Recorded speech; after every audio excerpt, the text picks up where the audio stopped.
গোয়েন্দা তথ্যের ভিত্তিতে জানা যায়, চট্টগ্রামের বাঁশখালী থানাধীন নতুন বাজার সংলগ্ন এলাকায় কুখ্যাত সন্ত্রাসী মনসুর বাহিনীর সশস্ত্র সন্ত্রাসীরা অস্ত্রের মুখে স্থানীয় জনগণকে জিম্মি করে চাঁদাবাজি, জমি দখল ও আধিপত্য বিস্তারের লক্ষ্যে নানা ধরনের সন্ত্রাসীমূলক কার্যক্রম পরিচালনা করে আসছে। স্থানীয় জনগণ এর প্রতিবাদ করতে আসলে উক্ত সন্ত্রাসী দল জনসম্মুখে প্রায়শই গোলাগুলি সহ বিভিন্ন ধরনের হুমকি দিয়ে জনমনে আতঙ্ক সৃষ্টি করে আসছিল। স্থানীয় জনগণ কোস্টগার্ডের শরণাপন্ন হলে কোস্টগার্ড উক্ত এলাকায় গোয়েন্দা নজরদারি বৃদ্ধি করে।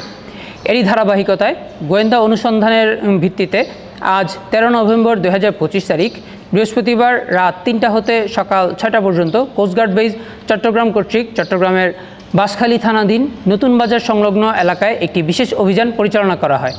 অভিযান চলাকালীন উক্ত এলাকা হতে 3টি দেশীয় আগ্নেয়াস্ত্র, 8 রাউন্ড তাজা কার্তুজ, 15টি ফাঁকা কার্তুজ ও 8টি দেশীয় অস্ত্রসহ কুখ্যাত সন্ত্রাসী মনসুর বাহিনীর 5 জন সক্রিয় সদস্যকে আটক করা হয়। উক্ত অভিযান চলাকালীন একদল অজ্ঞাত সন্ত্রাসী কোস্টগার্ডের আভিযানিক দল বহনকারী গাড়ির উপর অতর্কিত হামলা করে গাড়ি ভাঙচুর করে এবং আটককৃত আসামিদের ছিনিয়ে নেওয়ার চেষ্টা করে। এ সময় আত্মরক্ষার্থে কোস্টগার্ড আভিযানিক দল 3 রাউন্ড ফাঁকা গুলি করে।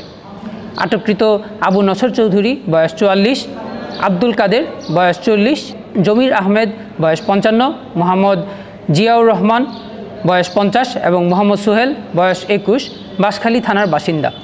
জব্দকৃত আলামত এবং আটককৃত সন্ত্রাসীদের পরবর্তী আইনানুগ ব্যবস্থা গ্রহণের কার্যক্রম প্রক্রিয়াধীন রয়েছে।